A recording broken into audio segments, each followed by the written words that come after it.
आप सबके अपने YouTube चैनल पे आप सभी का बहुत बहुत स्वागत है।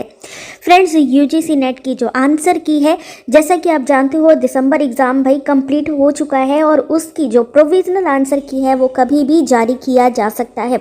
अब ऐसे में बहुत सारे बच्चों का ये भी कन्फ्यूज़न है कि कितने मार्क्स या कितने परसेंटेज जो हमारे होंगे, जो हमारा यहाँ पे सिलेक्शन होगा या हमें जो नेट JRF है उसका सर्टिफिकेट मिलेगा, तो कितने परसेंटेज चाहिए, कितने मार्क्स चाहिए। तो फ्रेंड्स, यहाँ पर अगर आप थोड़ा सा आपने अगर लास्ट टाइम का कट ऑफ देखा होगा तो वहाँ पर जो जिनको भी JRF मिला है उनका जो रेंज रहा है 65 से 70 प्लस रहा है। ठीक है, अगर आपका जो मार्क्स है, जो स्कोर है 65 से 70% के करीब रहता है तो आपका JRF होने के चांसेस हैं फॉर जनरल कैटेगरी। वहीं अदर कैटेगरीज के लिए यहाँ से थोड़ा सा रिलैक्सेशन रहेगा, ज़्यादा नहीं, 7 से 8% का रिलैक्सेशन मिल सकता है। वहीं अगर हम बात करें, अगर आपको नेट क्वालिफाई करना है, भाई वहाँ पर आपसे नेट JRF दोनों के लिए फॉर्म फिल करवाया गया था। तो अगर मैं नेट की बात करूँ तो अगर आपका जो स्कोर है 60 से 65% के बीच में आ रहा है तो आप नेचुरल सी बात है नेट को क्वालिफाई कर लोगे, यानी आप असिस्टेंट प्रोफेसर बनने के लिए एलिजिबल हो जाओगे। ठीक है, ये जनरल कैटेगरी के लिए मैं बता रही हूँ, जैसा कि लास्ट टाइम कट ऑफ गया है उसके अकॉर्डिंग, क्योंकि इस बार जो कट ऑफ जाएगा वो सेम ही जाएगा, कहीं से भी ऐसा नहीं है कि लो जाएगा। बढ़ सकता है लेकिन कम नहीं होगा, लेकिन बढ़ने की भी चांसेस ज़्यादा नहीं है, क्योंकि ओवरऑल जो पेपर था वो मॉडरेट टू टफ था।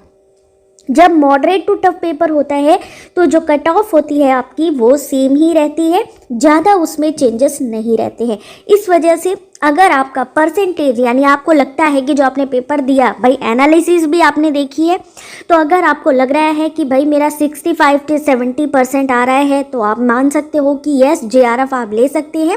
हालांकि अभी प्रोविजनल आंसर की हो आएगी, उसमें भी कई बच्चे क्या करते हैं, प्रॉपर देखते नहीं हैं आंसर की को, क्वेश्चन पेपर देखते नहीं हैं, क्योंकि वहाँ पर भी मार्क्स बढ़ने के चांसेस होते हैं, क्योंकि NTA की तरफ से भी टेक्निकल एरर होती है या टेक्निकल यहाँ पर क्वेश्चन के आंसर गलत हो सकते हैं। तो अपनी जो प्रोविजनल आंसर की, जो कि कभी भी रिलीज़ की जा सकती है, उसको बहुत ध्यान से देखिए, क्वेश्चन पेपर प्रोविजनल आंसर की को मैच कराइए और उसके बाद देखिए आपका स्कोर कितना बन रहा है। अगर इसी के लगभग आपका स्कोर आ रहा है, यानी 60 से 65 के लिए नेट की बात कर रही हूँ, वहीं अगर आप 65 to 70 क्रॉस कर रहे हैं तो आप मान के चलिए आपका JRF होने के चांसेस रहेगा। बाकी कैटेगरीज की अगर मैं बात करूँ तो वहाँ पर आपको 5 से 7% का रिलैक्सेशन देखने को मिलेगा, चाहे वो नेट हो चाहे वो आपका JRF हो। बाकी जल्दी ही इसके आंसर की आएगी, क्योंकि जो रिजल्ट है वो ऑलरेडी अनाउंस किया जा चुका है। 10 जनवरी को इसका जो रिजल्ट है वो अनाउंस कर दिया जाएगा।